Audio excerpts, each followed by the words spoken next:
Hi, my name is Amanda, and I am a reference librarian here at Haverford Township Free Library. Today I'd like to talk to you about a couple of different books. The first book came out in October of 2020 and is called The Invisible Life of Addie Larue by V.E. Schwab. The book is available digitally in ebook format and audio format through Overdrive and Libby, or available through the library here as a book or on CD.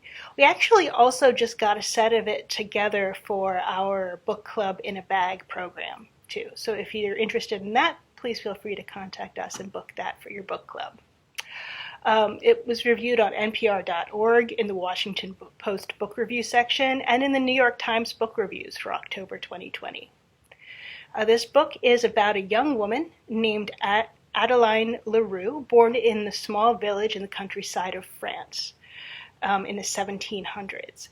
As she grows up, she sees the villagers around her leading simple lives, bound to the village and each other, and she longs to be free. She wants more than the village has to offer and dreams of the wonders of the world, though she is forced to conform to her parents' ideas of what is best for her.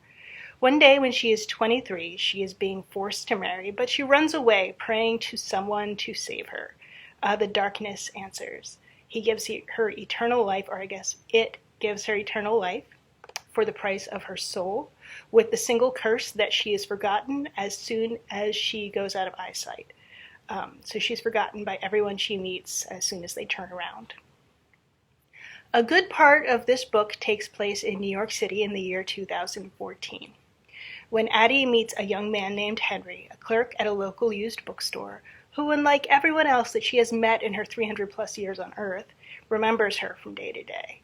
The book focuses on her relationship with him and her search to understand how, of all people in the city and the world, through all this time, this boy remembers her.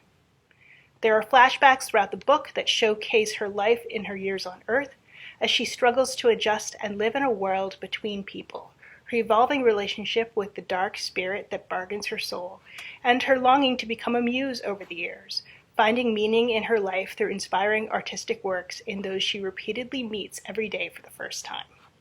I really like a lot of things about this book.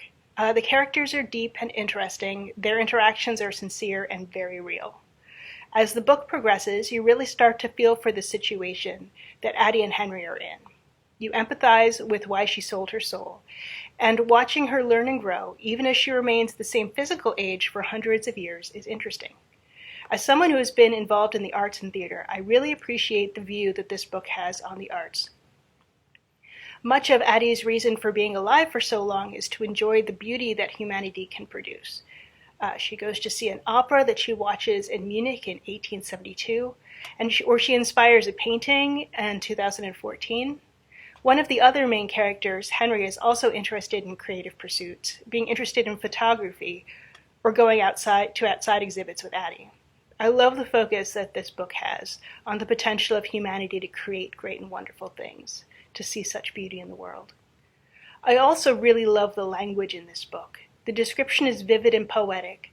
From the first page, when we are caught up in the footfalls of a girl who is running for her life, the words catch you, wrap you up in the world that the author creates for Addie, the one from which she runs, as she doesn't want to turn back to, as she doesn't want to see the life that stands there waiting. Static as a drawing, solid as a tune. To her reflection that there's a rhythm to moving through the world alone, you discover what you can and cannot live without, the simple necessities and small joys that define a life, as she wends her way through the lives of others and fits her own inside the cracks. So this is definitely worth a read. For anyone who loves a little fantastic flair in their literary fiction, for those who love poetic description, historical fiction, and vividly built, deep character development, for those who have always dreamed of more. The second book that I'm going to review for you today is The Ninth House by Leigh Bardugo. This book is available through Libby and Overdrive, and in an audiobook through Hoopla. It is, of course, also available as a physical book through the Haverford Township Free Library. The Ninth House is the first novel in the Alex Stern series, The author said that she wanted to make at least 5 books, so we'll see what happens with that. It came out in 2019, so the next book is slated to come out sometime in 2021. We don't know when. I don't know. It is the first foray into the world of adult fiction by the author who wrote Shadow and Bone, which is on Netflix now. It is not for the faint of heart. The book follows the story of Galaxy Stern, who prefers to be known as Alex. She is a prickly, angry young woman raised by a hippie mom. And the book attempts to address the many traumas that Alex survives. From an incident while on a school trip as a child, to being a drug addict, to being the only survivor of a multiple homicide at the age of 20. You see these events unveiling in flashbacks against the backdrop of Yale, where she has been given the chance to go to school as a kind of second chance offered in the hospital where she recuperates after the homicide incident by a mystical organization known as the Leigh Society. The reason that Alex is offered this opportunity, despite her checkered past, is because, unlike other people, she can see grays, or ghosts, naturally. On the campus of Yale in New Haven, Connecticut, there are 8 powerful houses that use magic in different ways to manipulate and control. The 9th house is the Leigh Society, and it is charged with watching over these other houses to make sure that the magic rituals are enacted safely and without the interference of greys, which are drawn to the rituals by the use of magic and sometimes even blood. Unlike previous students in the society who have to imbibe a vile, potentially lethal potion to be able to see the greys, Addie doesn't have to, which makes her quite valuable to the society. Her mentor in the society is named Darlington. I really like Darlington as a character. He is born of wealth and raised by his grandfather in New Haven. Darlington is steadfast in his wonder of magic.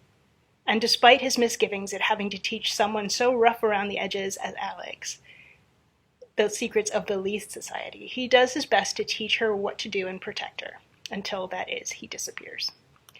Outside of flashbacks, the book is set up predominantly as a mystery, as just after Darlington accidentally gets pulled into a magical portal, a young girl from town is found dead on the Yale campus, in a situation that indicates magical foul play. This leaves Alex the task to investigate the death and its potential magical connections, alone with the help of Detective Turner. He's a reluctant police liaison to Leigh, and a research assistant named Pamela Dawes, with very little actual training, as she waits for the new moon, wherein a ritual will be performed that will hopefully bring Darlington back from wherever he has been sent. There are many reviewers that say this book requires trigger warnings, and I can certainly understand that. There are many scenes that are gruesome, bloody, or traumatic in the book. It is definitely for adult audiences. The characters are handled well in the story, as Bardugo reveals layers gradually of the main character, Alex, and the supporting character, Darlington, allowing them depth and exposing complex motivations behind their decisions. I personally found Alex a difficult character to like. She was so angry and reacted so badly in some situations. And while I understand why, given her past experiences, she didn't grow as much as I would have liked throughout the story, though she did come to terms with her abilities and grow in that sense. I guess I could relate to Darlington a bit more, a young man who grew up from being a boy that couldn't give up on the idea that magic existed, and now as a college student was tasked with being its shepherd.